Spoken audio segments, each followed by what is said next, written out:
BNP chairperson Khaleda জিয়ার প্রায় 7 বছর পর দলের প্রতিষ্ঠাতা ও শহীদ রাষ্ট্রপতি জিয়াউর রহমানের কবর জিয়ারতকে কেন্দ্র করে দেশের রাজনীতিতে নতুন করে আলোচনা শুরু হয়েছে।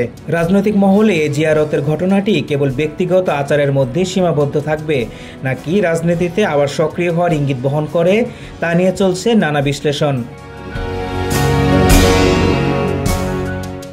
7 বছর পর এমন একটি আচমকা ও প্রকাশ্য কার্যক্রমে অংশ নেওয়াকে অনেকে রাজনীতিতে তার নীরব সক্রিয়তা বা ভবিষ্যতে আরও সক্রিয় হওয়ার একটি কৌশলগত পদক্ষেপ হিসেবে দেখছেন। খালেদা জিয়া গাড়িতে বসে কোরআন তেলাওয়াত, দোয়া ও মোনাজাত করেছেন। খালেদা জিয়ার ব্যক্তিগত চিকিৎসক ডাক্তার AZM জাহিদ হোসেন জানান, একান্ত ব্যক্তিগত ইচ্ছা ও পারিবারিকভাবে দোয়া মোনাজাত করতে স্বামী শহীদ রাষ্ট্রপতি জিয়াউর রহমানের কবরে গিয়েছিলেন বেগম খালেদা জিয়া। ছেলে বিএনপির ভারপ্রাপ্ত চেয়ারম্যান তারেক রহমানের সাথে কথা বলে তাৎক্ষণিকভাবে সিদ্ধান্ত নিয়েছিলেন তিনি। গভীর রাতে গিয়েছিলেন যাতে সাধারণ মানুষের কষ্ট না হয়। তিনি আরো বলেন, বেগম খালেদা জিয়া রাজনীতিতে আছেন, অবসর নেননি। তিনি ও ভারপ্রাপ্ত চেয়ারম্যান মিলে দলকে পরিচালনা করছেন।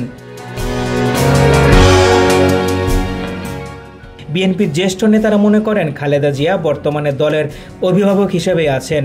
সরাসরি রাজপথে না থাকলেও দলের গুরুত্বপূর্ণ সিদ্ধান্ত এবং কৌশল নির্ধারণে তিনি পরোক্ষভাবে পরামর্শ ও নির্দেশনা দিয়ে যাচ্ছেন। দলের ভারপ্রাপ্ত চেয়ারম্যান তারেক রহমান নিয়মিত তার সঙ্গে রাজনৈতিক বিষয়ে আলোচনা করেন বলে জানা যায়। খালেদা জিয়ার শারীরিক অবস্থা এখনও তার সরাসরি ও নিয়মিত সক্রিয় রাজনীতিতে ফেরার পথে প্রধান বাধা। শারীরিক অসুস্থতার কারণে তার পক্ষে আগের মতো নিয়মিতভাবে রাজপথে সক্রিয় হওয়া বা জনসভায় অংশ নেওয়া কঠিন। তিনি দলের অভিভাবক হিসেবে পর্দার আড়াল থেকে রাজনৈতিক দিক নির্দেশনা ও পরামর্শ দেওয়া অব্যাহত রাখতে পারেন। প্রয়োজনে ভার্চুয়ালি বা ভিডিও বার্তার মাধ্যমে তিনি নেতাকর্মী ও দেশবাসীর সামনে আসতে পারেন।